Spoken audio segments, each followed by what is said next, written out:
acharam que eu havia abandonado vocês, né? Jamais, jamais, jamais. Bora lá, oitavo ano, revisão P2, primeiro trimestre, capítulo 3 e capítulo 4. Primeiro, Revolução Francesa.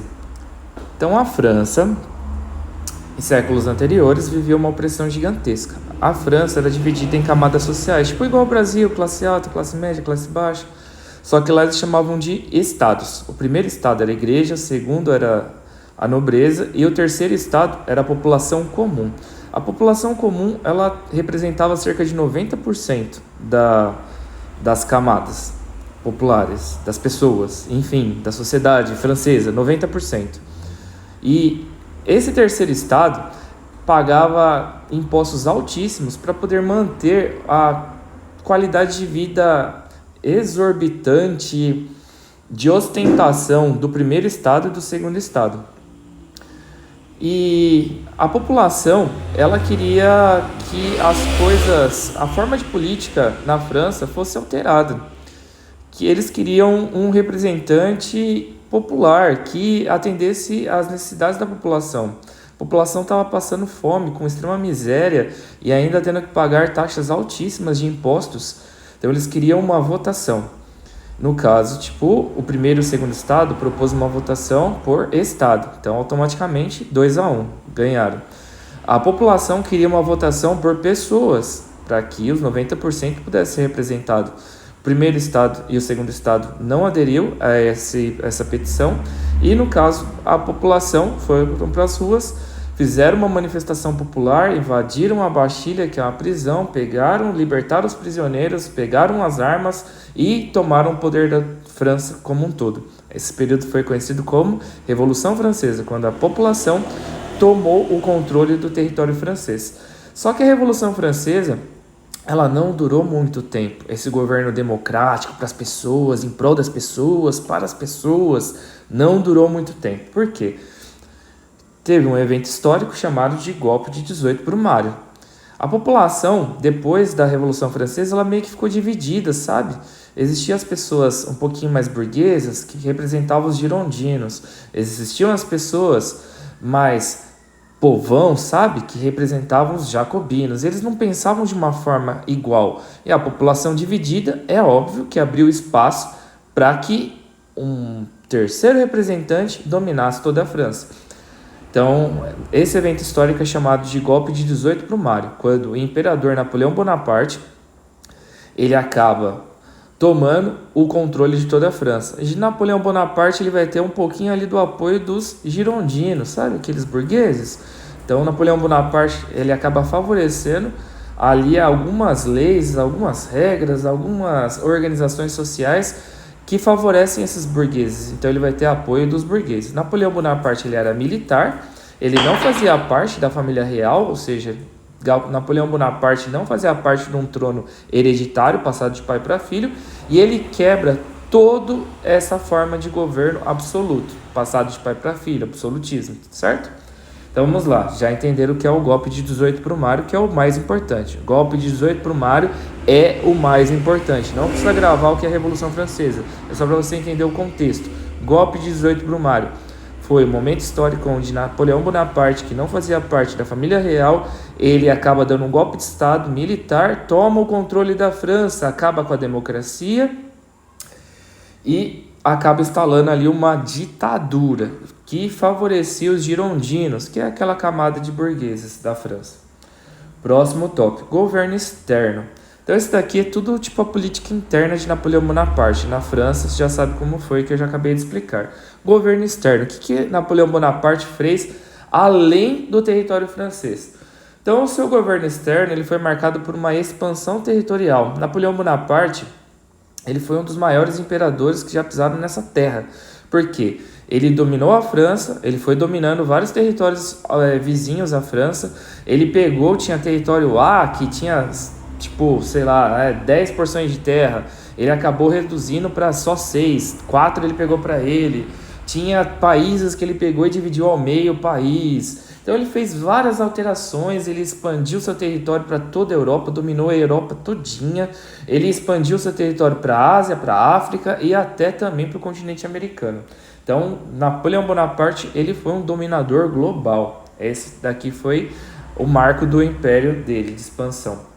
Embargo inglês. Já aprendemos que a França e a Inglaterra são inimigas mortais de séculos, tá? Só se uniram aí durante as guerras mundiais, mas isso é conteúdo para o nono ano. Então, são inimigos mortais, Inglaterra e França.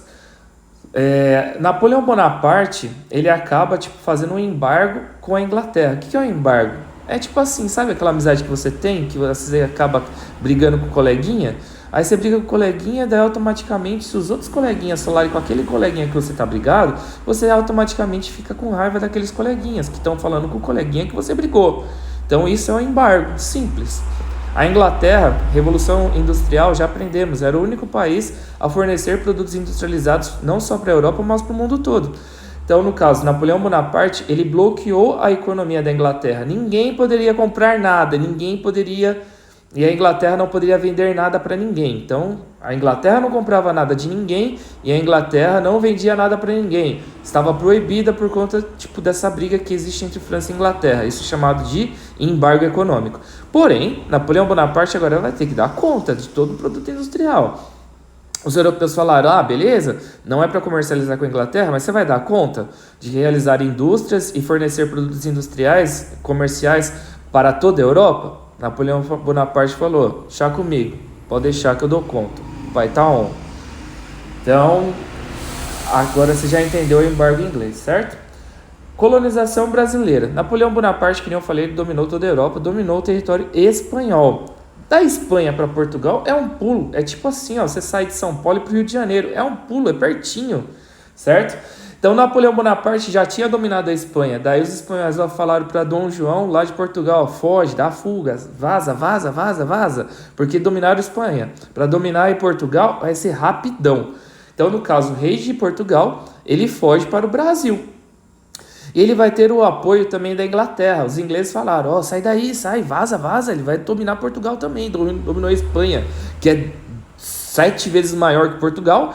Para poder dominar Portugal, vai ser rapidão. Então foge que eu te dou apoio, beleza? Então já que Napoleão Bonaparte está me fazendo um embargo econômico comigo aqui da Inglaterra, nós vamos ser parceiros agora, beleza, rei de Portugal? Você no Brasil vai fornecer matéria-prima para mim. E você do Brasil vai comprar os meus produtos industrializados. Então agora Portugal transfere o governo para o Brasil, tá? Até o Brasil se torna um país europeu, por conta que o rei de Portugal está no Brasil. O Brasil, por um momento, foi um país europeu. E, no caso, nós temos ali a aliança com a Inglaterra, onde que os ingleses precisavam vender produtos industrializados e precisavam comprar matéria-prima. Quem é que fornecia tudo isso? O rei de Portugal, que estava no Brasil. E no Brasil ele começa a expandir o processo de colonização. Então a colonização do Brasil está relacionado com o Império Napoleônico. Vai ter que explicar isso na prova, tá? Próximo. E o último tópico já para a gente poder finalizar. Campanha russa. Napoleão Bonaparte, uma das maiores erros do império dele foi tentar invadir a Rússia, porque lá eles fizeram a estratégia de campanha arrasada. Imagina, de A a Z, onde que A é a primeira cidadezinha da Rússia mais perto da Europa. A Rússia se estende até o continente asiático, sendo o maior país do mundo. Então chegou na primeira cidade A, Napoleão Bonaparte, ele encontrou a política da terra arrasada, ou seja, uma cidade A, onde que já não existiam mais pessoas, porém de suprimentos, de alimentos, de mantimentos, enfim, de recursos, existia ali 70% de recursos. Quando Napoleão Bonaparte ele chega até a cidade B, já diminuiu os recursos a 50%. Chegou na cidade C, os recursos diminuíram a 40%. Chegou na cidade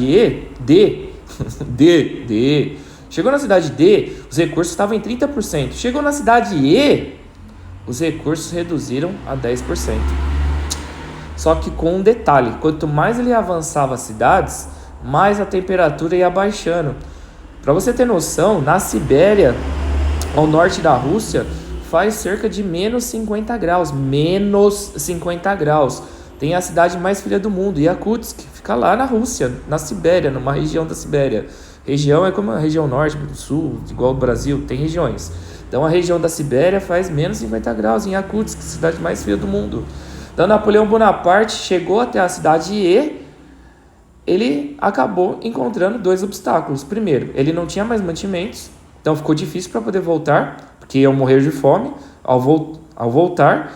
E encontraram a temperatura, o inverno, o frio, que eles não estavam acostumados com este frio congelante da Rússia.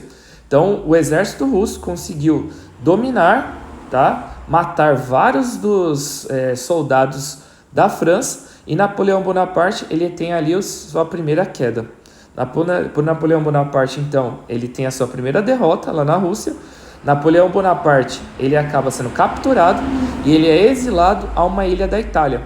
Napoleão Bonaparte ele consegue voltar até Paris, na França, onde ele vai agora instituir o governo dele de 100 dias. Ele consegue sair de um exílio, ele foi expulso para uma ilha deserta quase. Só que ele consegue voltar para a França, consegue reunir ali novamente um exército agora mais fragilizado, mas consegue, onde que ele vai ter um governo de 100 dias. Os países ao norte têm esse conhecimento que Napoleão Bonaparte está de volta.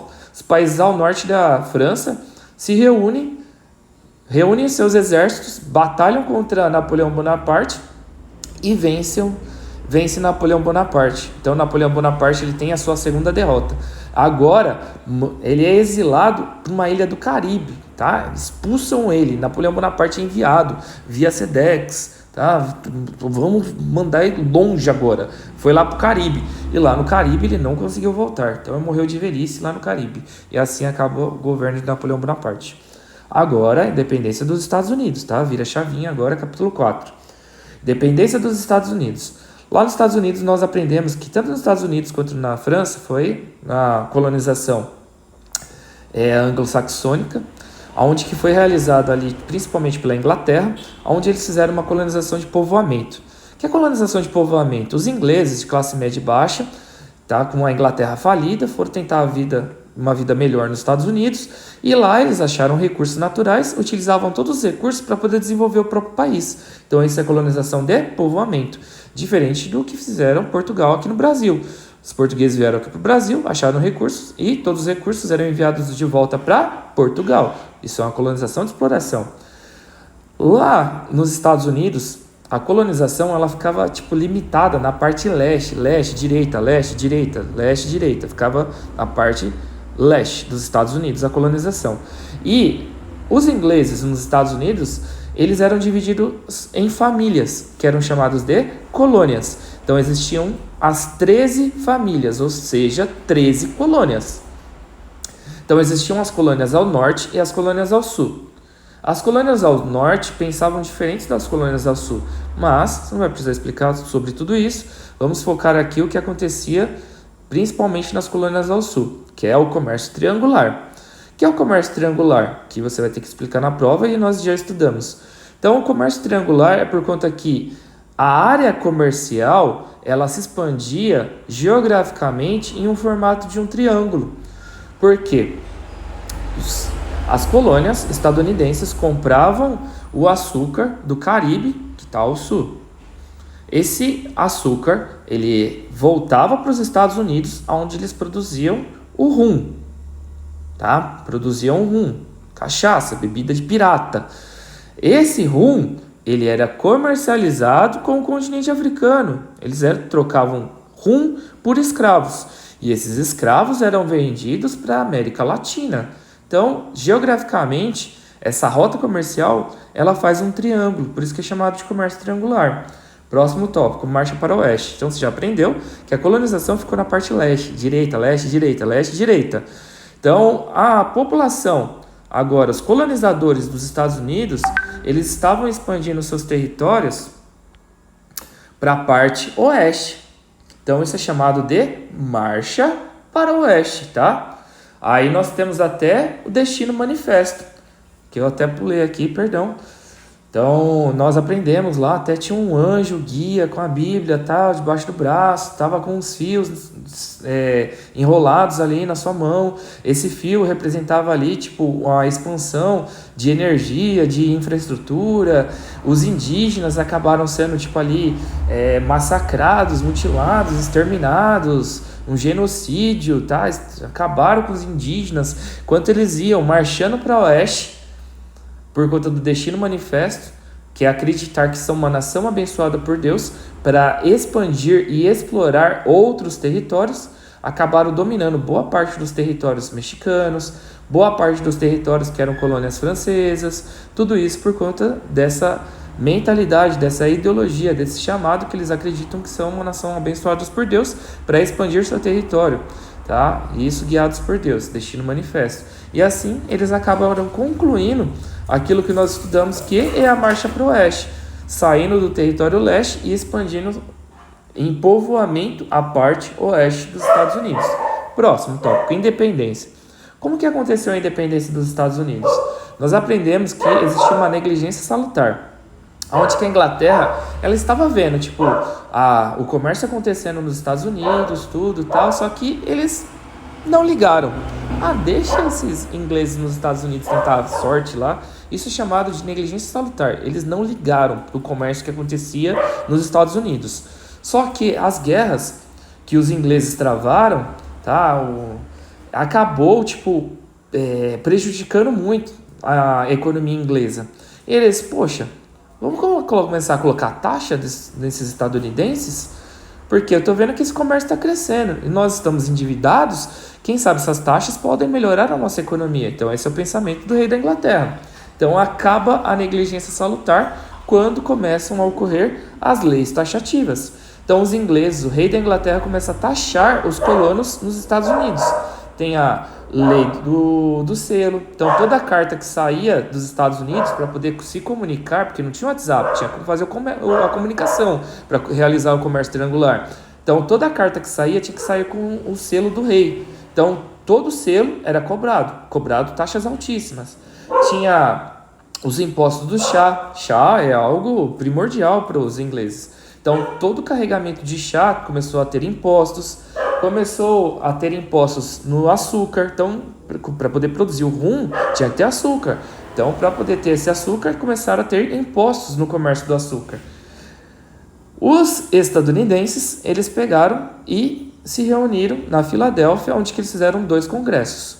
Congresso é reunião, tá?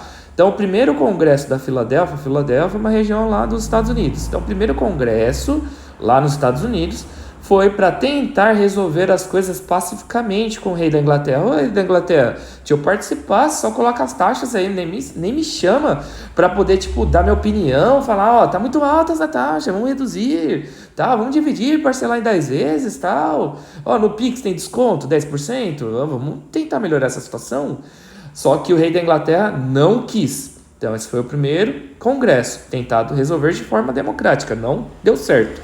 Aí o segundo congresso, a segunda reunião, os estadunidenses pegaram e falaram, vamos agora pro tiro, pra porrada e pra bomba, né? Agora acabou a democracia, vamos invadir, tacar os 2 pés no peito do rei da Inglaterra e vão acabar com ele e estabelecer a independência dos Estados Unidos, acabar com todas as taxas e se tornar independente 100%. Aí pegaram, bateram o WhatsApp lá pro rei da França. Ô rei da França, você é inimigo da rei da Inglaterra, né? Sou, com certeza, sempre. Então, vamos fazer o seguinte, vamos unir nossos exércitos para poder, tipo, conquistar a nossa independência aqui. Vamos acabar com o exército da Inglaterra, assim os Estados Unidos se tornam independentes. Demorou, pode contar comigo, tô junto, tá? Pode marcar essa data aí, save the date aí, que eu vou estar junto com vocês. E assim, os Estados Unidos se tornam independentes. Após a independência dos Estados Unidos, lembra lá as 13 colônias, norte-sul, o norte, eles pensavam numa economia capitalista, industrial, pagando salário para os trabalhadores, comércio interno, tal, focando ali no desenvolvimento do país. As colônias do sul pensavam no comércio externo, plantation, monocultura, trabalho escravo, exportação. Então tinham pensamentos diferentes no que se refere à economia. Então vai existir a Guerra da Secessão. Após os Estados Unidos se tornar independente, vai ter a primeira eleição para o primeiro presidente dos Estados Unidos. E o primeiro presidente, de forma democrática, é escolhido pela parte do norte, Os nortistas, eles vencem, e o representante do norte é o primeiro presidente dos Estados Unidos. E as colônias do sul pegaram e falaram, já era, vão acabar com a escravidão, porque eles são contra a escravidão. Eles são contra comércio ali de exportação, plantation, tudo, exploração do trabalhador ali, né, tráfico de escravos, são contra tudo isso. Então vamos lá, vamos fazer guerra contra as colônias do norte. E isso foi chamado de Guerra da Secessão. A guerra das colônias do sul contra as colônias do norte, por conta do presidente que era representativo das colônias do norte. As colônias do norte vencem a Guerra da Secessão, também chamada de Guerra Civil, tá? Guerra Civil. Então as colônias do norte vencem e o modelo agora de escravidão é extinguido, abolido, acabado lá nos Estados Unidos. E finalizamos por aqui a nossa revisão. Um abraço, faz o resumo e até mais.